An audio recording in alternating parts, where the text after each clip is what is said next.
So in this video, I want to achieve two things. Firstly, I want to talk about the grip, the battery grip for Canon's EOS R. And secondly, because I normally shoot these videos with this camera using its very reliable face detection autofocus, I'm filming on the Panasonic G9 and using its face detection autofocus. So I'm curious to see if there is any pulsing in the background, especially since I'm not using Panasonic lens. I'm actually using an Olympus Pro 17mm f1.2. And in theory, the autofocus with that lens should be terrible, but I've done a few experiments and actually it doesn't seem to be too bad, especially with the latest firmware.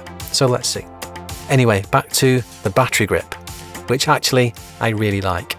This is Canon's official battery grip for the EOS R. It's the model number BG-E22, and in the UK at least, it costs £250. So yes, it's very expensive. I use this camera as a B camera for my Canon C200 when I'm filming interviews. And the problem with that is that, as with most mirrorless cameras, the battery door is on the bottom. So when the camera's sitting on a tripod and you need to change the battery, you've got to take it off the tripod, change the battery, and then reframe your shot.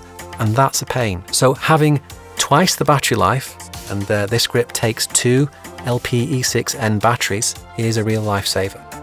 And in fact, what I've noticed is that the battery life with the grip is more than double than that with two batteries running sequentially in the camera body. But it does seem to drain both batteries simultaneously, and that's interesting because if you take, for example, the GH5 with its battery grip, the camera will drain each battery sequentially. And that does have an advantage because once one battery is run out, you can actually hot swap the depleted one in the grip.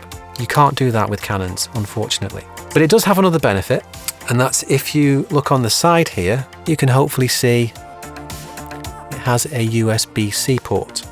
And it comes with the necessary power brick and USB-C cable to act as a battery charger. It charges both batteries whilst they're in the grip. It charges them sequentially, but one thing it doesn't do is power the camera. I've actually tried connecting the same power brick and cable to the camera's USB-C port, and yeah, it doesn't power it. The other thing to note is that when you do come to change batteries on the unit, the battery door is now on the side. So again, in the situations that I just described, it's much more practical. But that's not the only reason why I think this grip is fantastic. If you want to manually pull focus and you don't have the grip, you'll notice that first of all, my little finger doesn't have anywhere to go, so you don't get a good purchase on the camera, even though it does still feel quite nice. It's one of the nicer feeling mirrorless cameras. When you want to pull focus, you end up with your wrist, your left wrist that supports the camera, bent at a strange angle so that you can pull focus with your thumb and forefinger. And I don't find that very comfortable, and it also makes the camera a little less stable. With the grip attached, excuse me, it's much more comfortable. So I don't know if you can see there, but the camera's resting neatly on my wrist, and I can still reach without having to, do the whole wrist bending action. It's much more comfortable, and because I've got a much firmer grip on the body of the camera as well, the whole thing is much more stable. So in general, this is a really great product. Expensive, but it really changes the way that I use this camera. So good job. So are there any downsides with this battery grip, apart from the price? There is one, and that's that to attach it, you actually have to remove the battery door on the camera.